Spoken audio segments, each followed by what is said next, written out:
अस्सलामुअलैकुम। एक खजूर देखने में तो बस एक सादा सा फल है, लेकिन एक ख़ास लम्हे में ये सदियों पुरानी हिकमत और जदीद साइंस के दरमियान एक पुल बन जाती है। आइए मिलकर जानते हैं कि इस छोटी सी आदत में कितनी गहरी हयातियाती दानिशमंदी छुपी हुई है। तो सवाल ये उठता है, क्या ये सिर्फ एक रिवायत है जो नस्ल दर नस्ल चली आ रही है, या इसके पीछे कोई ठोस साइंसी बुनियाद भी है? चलें, इस सवाल का जवाब ढूंढने के लिए हम रिवायत और साइंस दोनों की दुनिया में उतरते हैं और देखते हैं कि ये दोनों कहाँ और कैसे एक दूसरे से मिलती हैं। अच्छा, तो इस बात की तह तक जाने के लिए सबसे पहले इसकी जड़ों को देखना होगा। चलें, इस कदीम रिवायत की तफसीलात से शुरू करते हैं कि ये अमल असल में है क्या। और देखें, मज़े की बात यह है कि ये कोई बेतरतीब अमल नहीं है। रिवायत में एक वाज़ेह तरतीब बताई गई है। पहला इंतखाब ताज़ा खजूरें, अगर वो ना हो तो खुश्क खजूरें, और अगर वो भी ना हो तो आखिर में पानी। ये मुनज़्ज़म तरीक़ा इस बात का पहला इशारा है कि यहाँ मामला सिर्फ भूख मिटाने से कुछ ज़्यादा है। ये लम्हा सिर्फ भूख मिटाने का नहीं, बल्कि जिस्म के अंदर एक बहुत बड़ी तब्दीली का है। समझ लें कि एक स्विच ऑन हो रहा है। जिस्म रोज़े की हालत से निकलकर तवानाई हासिल करने की हालत में जा रहा है।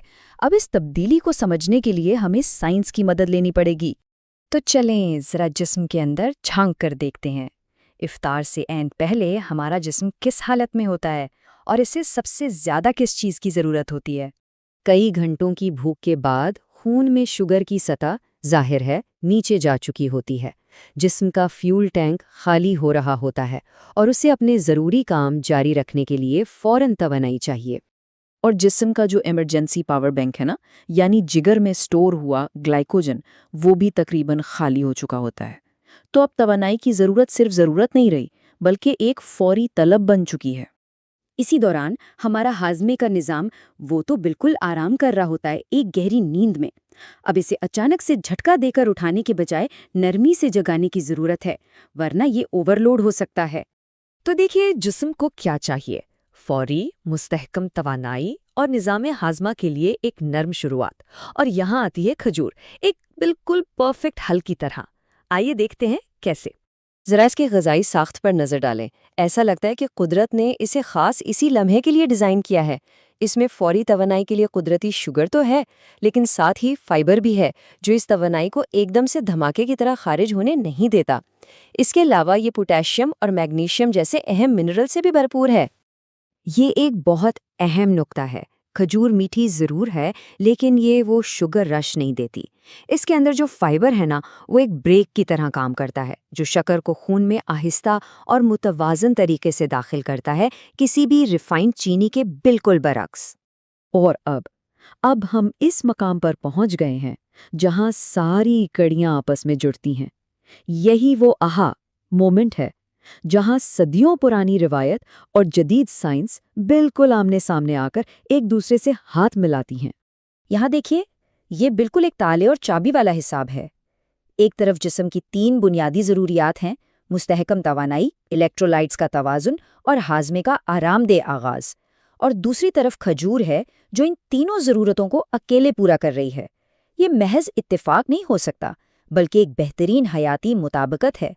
ये टेबल तो इस पूरे ताल्लुक को और भी साफ कर देता है। रिवायत का हर कदम उसके पीछे एक ठोस साइंसी वजह है। खजूर से ग्लूकोज की बदतदरीज बहाली, और अगर खजूर नहीं तो पानी से जिस्म की फौरी ज़रूरत यानी रिहाइड्रेशन का इंतज़ाम। हर चीज़ बामकसद है। लेकिन बात यहीं ख़त्म नहीं होती, कहानी इससे भी आगे जाती है। इस अमल के फ़वाइद जिस्म से निकलकर हमारे ज़हन और हमारी आदतों तक पहुँचते हैं। इसका एक रिपल इफ़ेक्ट है जो इसे मज़ीद ताकतवर बना देता है। तो देखें, ये फ़वाइद 3 अलग अलग सतहों पर काम कर रहे हैं। जिस्म को फौरी तौर पर तवानाई देना, निज़ाम हाजमा को सपोर्ट करना, और शायद सबसे अहम, हमारे खाने के रवैये को बेहतर बनाना। अब बात सिर्फ क्या खाना है से आगे निकलकर कैसे खाना है पर आ गई है। इस तरतीब को देखें, पहले खजूर, फिर एक वक्फा और फिर असल खाना। ये सादा सा ढांचा दरअसल ज़्यादा खाने से बचने का एक इंतहाई मुअस्सर साइंसी तरीका है। वो जो वक्फा है ना, वो असल में दिमाग को ये सिग्नल वसूल करने का वक्त देता है कि पेट भर रहा है। इससे वो जो बेसब्री में बहुत ज़्यादा खाने की आदत होती है, उस पर काबू पाने में मदद मिलती है। ये कुदरती तौर पर पोर्शन कंट्रोल है, बिल्कुल। तो सबसे बड़ा सबक क्या है? यही कि असल हिकमत सिर्फ क्या खाने में नहीं बल्कि कैसे खाने में भी छुपी हुई है। सही खुराक का इंतखाब और उसे खाने का सही तरीका, ये दोनों मिलकर इस रिवायत को मुकम्मल करते हैं। हाँ, एक बात याद रखना बहुत ज़रूरी है। हम यहाँ एक रूहानी अमल के पीछे छुपी साइंसी बसीरत का तज्जिया कर रहे हैं। ये किसी भी सूरत में तिब्बी मशवरे का मुतबादिल नहीं है, ख़ास तौर पर उन लोगों के लिए जिन्हें कोई तिब्बी मसला जैसे ज़ियाबीतीस लाहक है। तो आखिर में खजूर से इफ्तार करना सिर्फ एक रिवायत नहीं बल्कि हिकमत और साइंस का एक खूबसूरत संगम है, और ये हमें ये सोचने पर मजबूर करता है कि हमारी दीगर रिवायात में और न जाने कितने ऐसे साइंसी राज छुपे हैं जो दरियाफ्त होने के मुंतज़िर हैं। इस बारे में ज़रूर सोचिएगा।